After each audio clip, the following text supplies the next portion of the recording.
bem, gente. Vamos falar de eleições de 2022 aqui no 3 em 1, porque tem pesquisa nova, fresquinha, que a gente traz aqui para debater, para discutir um pouco no programa desta sexta-feira. A taxa de rejeição de voto no ex-presidente Lula aumentou, hein? E agora é de 43%. Nós vamos acompanhar agora na tela, a produção vai colocar para a gente um gráfico montado a partir do levantamento feito, inclusive, pelo Poder Data, com um panorama bem amplo aí sobre as intenções de voto. Vou pedir para a nossa produção colocar, ó, já está aparecendo aí na tela.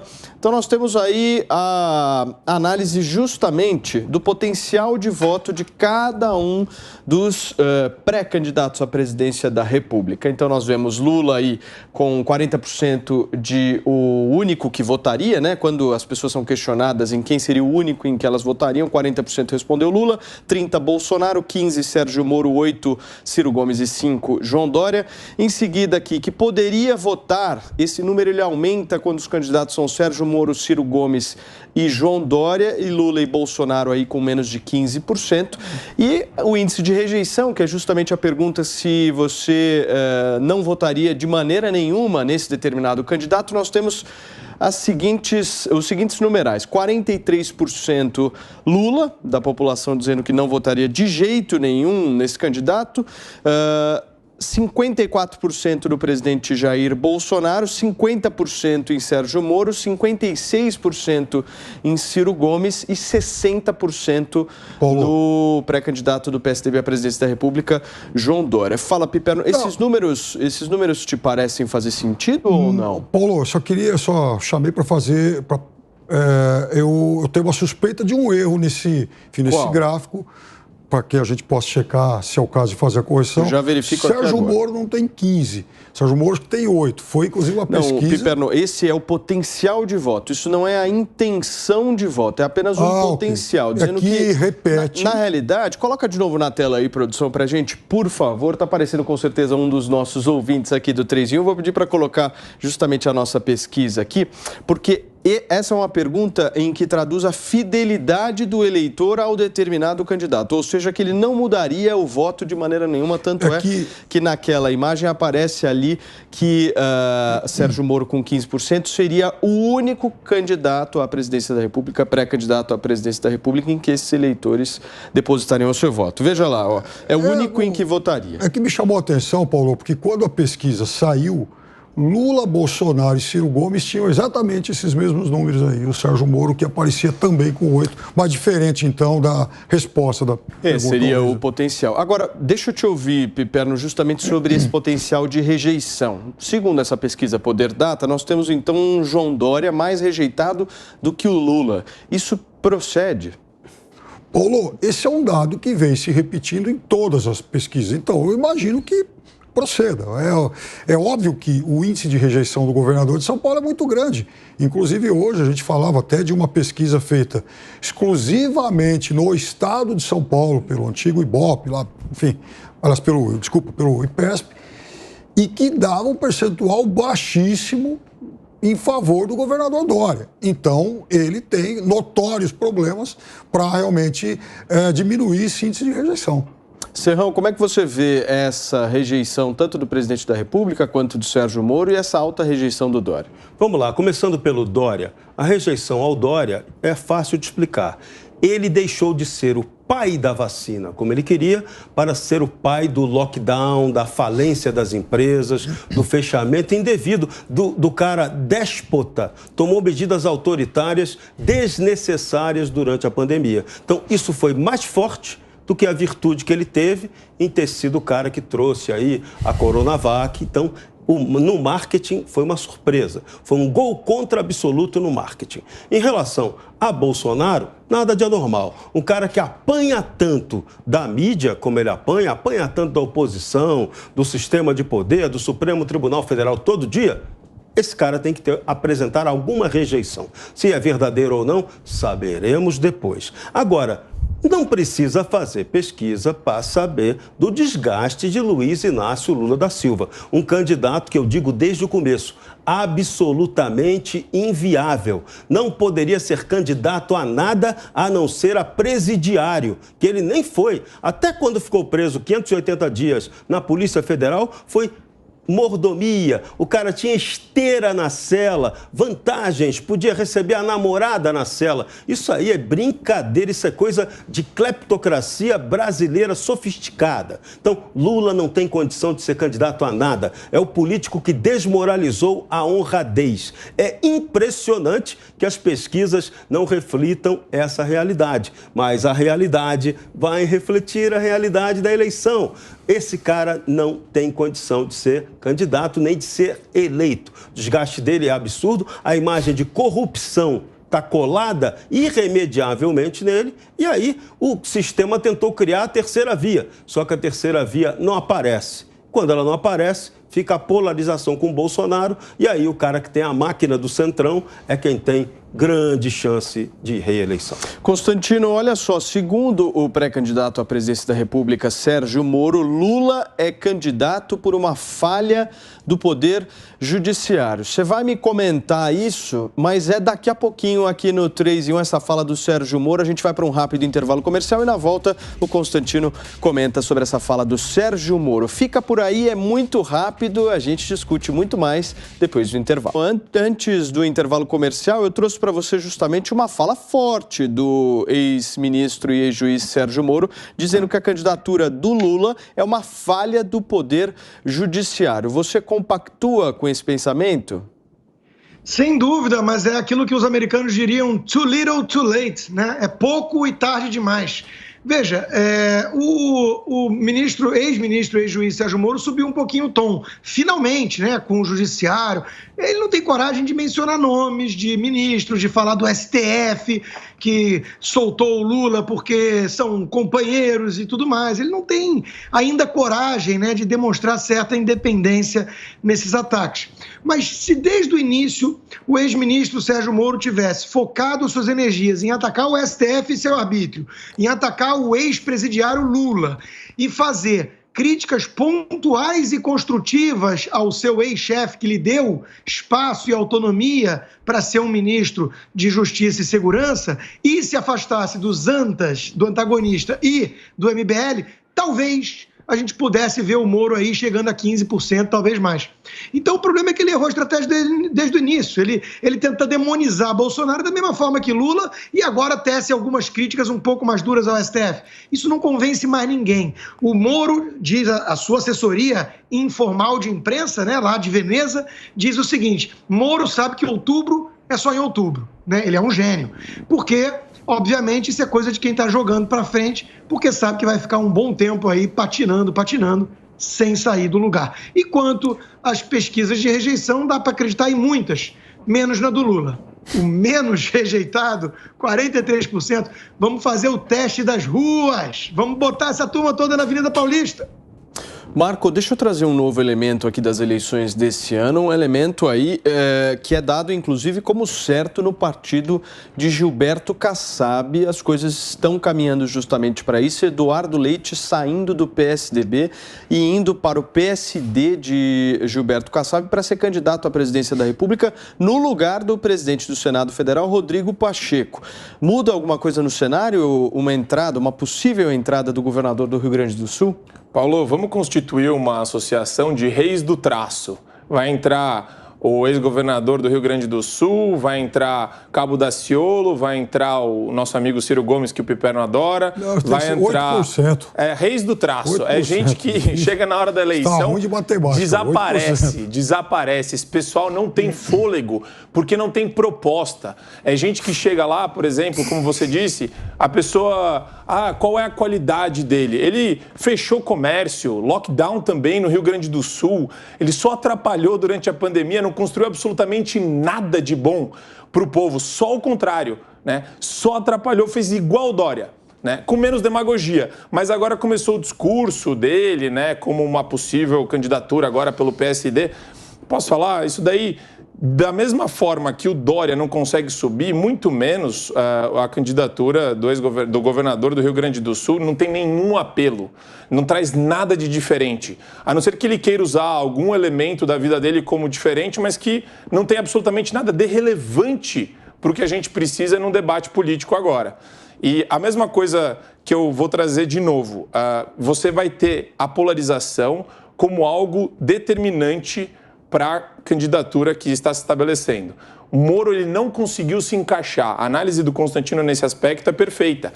Ele deveria ter adotado uma posição mais ponderada quando ele quis radicalizar e usou como assessoria um pessoal que é infanto-juvenil na política, né, que tem se mostrado, inclusive, servis ao Rodrigo Maia, né? E, do outro lado, o pessoal do antagonista, um pessoal que está espalhado na mídia aí, que perdeu toda a expressividade que tinha porque tomou uma postura radicalizada também, mais ou menos como o Piperno com o Nefasto. O Piperno, dá para falar que tem alguém já derrotado nessa eleição? Claro que não. A eleição você resolve na hora. Ninguém perde ou vence a eleição 8 meses antes. Agora, mais um pouco, o Marco falava que o antagonista era de esquerda, porque aqui está todo mundo virando. Até o Jorge Bush já virou gente de esquerda aqui. Esquerda ou direita? Não, eu sei. Não, eu sei. Mas não, porque aqui no programa, até o Jorge Bush já virou de esquerda. Então, bom, voltando à questão do governador do Rio Grande do Sul, tem um impacto claro e fundamental, importante, essa possível migração dele. Caso, de fato, ele se transfira para o PSD para ser candidato a presidente da República, primeiro que eu acho que ele está se mostrando como um aliás, um péssimo perdedor. Ele foi derrotado nas prévias do PSDB e aí abandona o partido, coisa que ele prometeu não fazer lá atrás. Aliás, assim, são muitas as promessas dele, inclusive eu tenho até hoje um vídeo aqui em que ele apoia o Bolsonaro, que hoje ele diz que não é bem assim. Então. A segunda coisa, que é o impacto mais relevante, com a presença dele no PSD para ser candidato a presidente da República, morre definitivamente o namoro de Gilberto Kassab com o Lula. Os dois conversaram muitas vezes aí nos últimos tempos. Há uma costura que, inclusive, resultaria na renúncia do PT em disputar mais uma vez o governo da Bahia, porque aí abriria a vaga para o senador Otto Alencar do PSD. E, com isso, então, o Jacques Wagner disputaria outro cargo.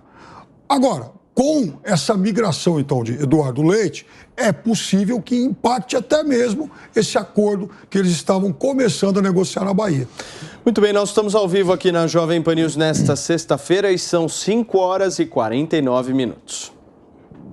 Voltando à nossa discussão aqui justamente sobre essa possível entrada do Eduardo Leite, governador do Rio Grande do Sul, na eleição presidencial desse ano, o Serrão tem um capítulo importante dessa história que não aconteceu para que efetivamente isso aconteça. Aliás, 2 capítulos. O primeiro, o final de março, início de abril ainda não chegou e até lá tem muita água para rolar por conta do prazo de filiação partidária. E segundo, o presidente do Senado não desistiu da candidatura, né?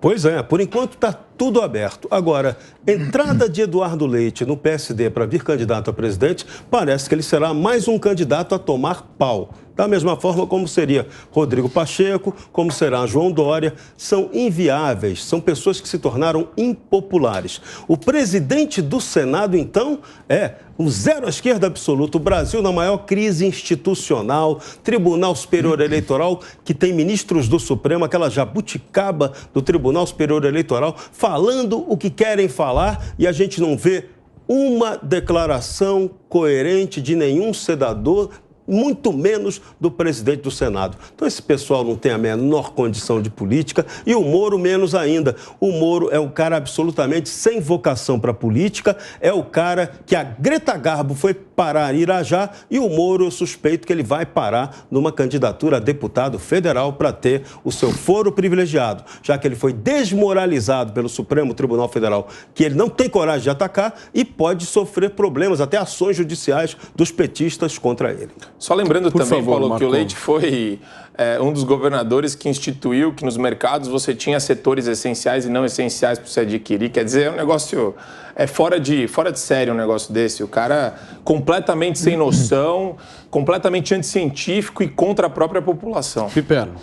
Não, você sabe que isso é até uma coisa meio exótica. Mas, enfim, caso Eduardo Leite realmente opte por disputar a presidência, Paulo, o Rio Grande do Sul vai continuar sem quebrar o tabu. É até hoje o único estado que não reelegeu o governador. O Pipeno, o Eduardo Leite havia dito que não era favorável à reeleição, né? Então, atualmente ele é candidato à reeleição. Essa é uma possibilidade que a gente está discutindo justamente de alguns avanços nas negociações políticas aí com o presidente do partido, Gilberto Kassab. Afinal de contas, o próprio Kassab está buscando aí uma candidatura própria. Agora, ele havia dito que não seria candidato, que ficaria mesmo no PSDB e que não seria candidato à reeleição no Rio Grande do Sul. Está fazendo o contrário em tudo. Ótimo ponto que você levanta, porque inclusive ele se declarou não gosta do Instituto da reeleição, mas nos últimos dias ele disse que, também não seria justo a gente deixar toda essa obra que foi feita aqui, caso a população queira que a gente continue. Mas aí, então, parece que agora só me dá um minuto. Eu queria receber quem também nos acompanha através do rádio em todo o Brasil. São 5 horas e 52 minutos. A gente está conversando um pouco aqui no 3 em 1 justamente sobre essa possível ou não entrada do governador do Rio Grande do Sul na disputa presidencial desse ano. Por favor, Pipeno. Não, então, é mais uma contradição dele. Ele se disse filosoficamente contra a reeleição, mas nos últimos dias admitiu que poderia disputá-la até para continuar, segundo ele, a grande obra que foi feita lá no estado. Você, Constantino? Eu só vou dizer uma coisa, qualquer um que agiu como um pequeno tirano arrogante durante essa pandemia será cobrado nas urnas, e é o caso do Eduardo Leite. Muito bem, gente. Produção, nós já temos um resultado aí parcial da nossa enquete para exibirmos aqui. Daqui a pouquinho, então, eu trago justamente esse resultado parcial. Eu queria mais uma vez reiterar e ressaltar a você que nos acompanha. Corre lá agora no portal da Jovem Pan News, jovempan.com.br, e vote na nossa enquete que está perguntando para vocês justamente se o presidente da República, Jair Bolsonaro, vai conseguir atendimento para as vítimas, infelizmente, que acontecem no município de Petrópolis, no Rio de Janeiro. Vou voltar aqui para a nossa discussão em relação às eleições. Serrão, você me pede a palavra? Um tweet ultra rápido. Por favor. Gilberto Kassab adoraria cair na base aliada de Jair Bolsonaro. Ele só não faz isso porque ambos têm uma briga pessoal muito intensa, sobretudo Gilberto em relação ao presidente Bolsonaro. Agora, quando é que vocês acreditam que o cenário vai ficar ainda mais claro? A gente pode dizer que depois do período aí de filiação partidária, a gente vai ter todo o organograma montado das eleições, Piperno? Sim, depois da janela para as trocas partidárias, inclusive. E aí a gente vai aguardar um pouquinho mais para ver qual vai ser o desfecho da história das federações. Mas a janela partidária, para mim, vai ser o momento mais importante, porque aí sim a gente vai ter uma definição melhor do tamanho de cada partido, de cada base para dá para acreditar nessas federações? Essas conversas que vocês estão vendo aí de partidos, enfim, vários presidentes de partidos sentando, dando coletiva de imprensa, muitos obstáculos regionais. Um casamento longo, né, Constantino? Não. Olha o próprio PT tendo que negociar São Paulo, é muito difícil. Esse casamento programático está muito fora de mão para gente que é muito venal. A maioria desses partidos é composta por gente absolutamente venal, que não tem nenhum tipo de ideologia. Então, você vai fazer um casamento programático e falar que vai ter que ficar 4 anos com aquele partido, tá fora de cogitação. Tem um ponto que eu acho interessante, Paulo, ressaltar, eu acho que houve um fenômeno na eleição do Bolsonaro que propiciou uma quebra de paradigma para quem se entendia, que se dizia entendido da política, né? Os grandes cientistas políticos, que não entenderam o que aconteceu na eleição do Bolsonaro.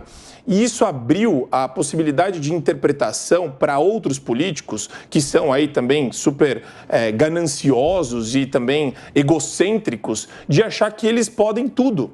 Então, eu acho que existe uma hubris, existe essa sensação de invencibilidade e de potencial político que, na verdade, não existe, do João Dória, do Ciro, porque eles não conseguiram entender o fenômeno da eleição do Bolsonaro e eles se sentem possivelmente, né, candidatos. Então, eles acham que eles vão conseguir sair, como o Bolsonaro estava nas pesquisas anteriormente, né, na eleição dele, lá de trás, para conseguir ganhar no primeiro turno, para conseguir chegar num segundo turno. Existe muito isso. A sensação, o Dória com certeza é um político que padece desse mal, da sensação de invencibilidade. E como disse o Constantino, ele vai ver o resultado disso daí na urna. Serrão, para a gente fechar. Casamento de traidor é divórcio caríssimo. Constantino, você tem mais algum ponto? Por favor. Não, o ponto é o seguinte, Paulo, tem 2 candidatos viáveis, o resto é cortina de fumaça. Não dá nem para dizer que vão nadar e morrer na praia, né? Nem saíram da praia. Então é uma disputa entre o ladrão com a sua quadrilha do Foro de São Paulo, que quer destruir o Brasil, e o Bolsonaro com todos os defeitos aí que ele tem, mas com esse ministério, com essas reformas. Você, Marco. Ratifico o que o Constantino falou, acho que é uma disputa que não tem equivalência moral. Você pode não gostar do Bolsonaro, mas a gente está com outro lado cheio de ladrão e quadrilha. É impossível achar isso normal.